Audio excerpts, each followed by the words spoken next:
Hey, Life Group leaders, this is Steve with this week's coaching video. Listen, I really appreciate you watching these videos each week. It really makes me feel good when I look at my YouTube analytics and I can see that you're actually watching these things. It makes me feel good. It makes me feel like I'm actually being obedient to God's call to equip the people for the works of service. That's my biblical job description. And I feel like I'm helping you. And I feel like indirectly I'm helping your life group. So thank you for watching. And I hope that these videos are a blessing to you. So tonight in this coaching video, I want to talk to you just a little bit about vision. I want to talk just a little bit about being a person of vision. Yeah, I'm talking to you. We talk about this a lot of times in church, right? In the King James translation, Proverbs tells us that where there is no vision, the people perish. Okay, that's an okay translation. It's not great. I looked up and did some Hebrew work on this, and that's not exactly what I think this passage intends to say. The word that's translated perish actually means to loose or to let loose. So let's look at another English translation. Let's look at the ESV translation. It says this. It says, where there is no prophetic vision, the people cast off restraint. Cast off restraint. That's a good translation, but I'm not sure that quite adequately communicates the heart here. I mean, casting off restraint, that sounds like it's liberating to have no vision. I don't think that's what the author is trying to communicate here. So let's look at the New Living Translation and let's see if it gets closer to the heartbeat here. New Living Translation says that when the people do not accept divine guidance, they run wild. Yeah, I think now that's a pretty good translation of this word that means to loose. It means they run wild. They go in every direction. They're running every which way but loose. It's crazy. Either way, vision is really important. It's important for us to have vision for our groups. It's important for you as a leader to have vision for your life group. Now, I know a lot of times this idea of vision can seem mystical and magical, and it's something only a few people have, but I want to be really clear. The simple definition of vision, at least in this instance, is simply this. Vision is the ability to see and define a preferred future. It's the ability to see and define a preferred future. And you have this, right? You've got vision. You've got a vision for your family. You got a vision for your kids, right? Maybe you've got a vision for your marriage or your career, a vision for your retirement. Maybe you have a vision for that date night you and your spouse have planned a week or two from now, right? I mean, you've got a vision. You prefer a particular way for it to turn out, whatever it is. You are a person of vision.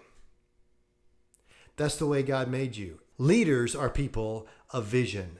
Leaders are people leading other people into that preferred future. Yeah, so at some point you've cast a vision for your group. You've cast a vision for where you want to go. You've caught a vision for what you want your life group to be, who you want those people in your group to become. You've caught that vision and you've aimed toward that vision. But here's the problem with vision. Vision leaks. Yeah, it tends to just leak out. It's easy to fill your tank full of vision, but over a little bit of time, a surprising little bit of time, vision tends to leak.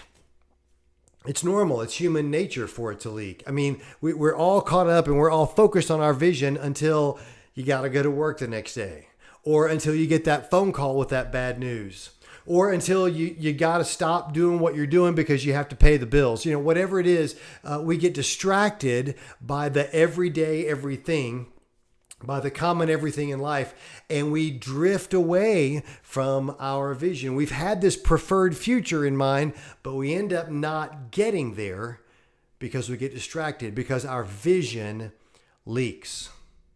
You think it's bad for you, the leader. It's bad for everybody. It's especially bad for the people in your group because they didn't see the clear vision as clearly as you saw it to begin with. They were just kind of doing what you told them to. And so they were doing what they felt like was the right thing. The problem is when vision leaks, then people dream up a different what. When the why, the vision, when the why we're doing what we're doing leaks out, then people will do whatever they feel like they ought to do. They are without restraint. They're running wild. So I hear it from you guys every now and then. Well, here's what you say. You say, well, I got one person that wants to do all Bible study and no fellowship in my group. Or I got this person that wants to do all fellowship and no Bible study. Or I got somebody that wants to have our life group in a classroom at the church on Sunday morning and call it Sunday school, right?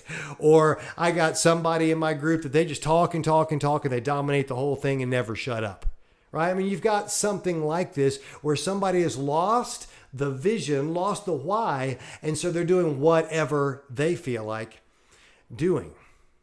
So here's the deal. It's the leader's job to always be communicating the vision. It's the leader's job to always be reminding us why we're doing what we're doing. The why is so important because the why, the vision, the why determines what we'll end up doing. The why shows us where we're going. And once everybody agrees on the why, they're willing to do whatever they need to do to get to the why. The way I've said it to our leadership development group recently is that the what always follows the why. What people do will always follow why they're doing it. Everybody who loves the why will do whatever it takes to get there. That's why I'm always repeating the vision. In fact, on Sunday morning at the Orchard Church, you will hear that we love God, love others, and make disciples. You'll hear that multiple times on any given Sunday mornings. We are always saying it over and over again because it's the leader's job to always be communicating the vision. And I get tired of it sometimes. I mean, I feel like I've said it 1,000 times, and surely everybody here is sick of me saying that. But somebody wise told me once that when you think you've said it 10 too many times, everybody else is just catching it for the first time. That's why advertisers buy multiple commercial slots during the football game, and they run the same commercial over and over and over again. It's not because they don't know what else to do. It's because they know it takes a repetitive casting of vision for people to really kind of start to clue in, right? So it's always the leader's job to be casting vision. So Steve, how many times should I repeat the vision? Should I repeat it, 7 times? And I say, no, 70 times 7. You ought to be repeating it over and over and over again, because once you think you've said it too many times, everybody else is just cluing in for the first time. If you want people to get on board and do what it takes to get to where they ought to be going, you got to cast a compelling vision for why. Leaders are people that communicate the vision. So I know that's kind of a big task. We'll be talking more in detail about what that looks like in the future. But I know you're a leader of vision, and I appreciate what you're doing. Think this week about how you can communicate your vision to your people about loving God, loving others, and making disciples, and call them to something bigger than themselves. Inspire them to drop their own little whatever and compel them to do whatever it takes to become the people that God desires them to become. That's our job, leaders, and I'm counting on you. So is your group. God bless you.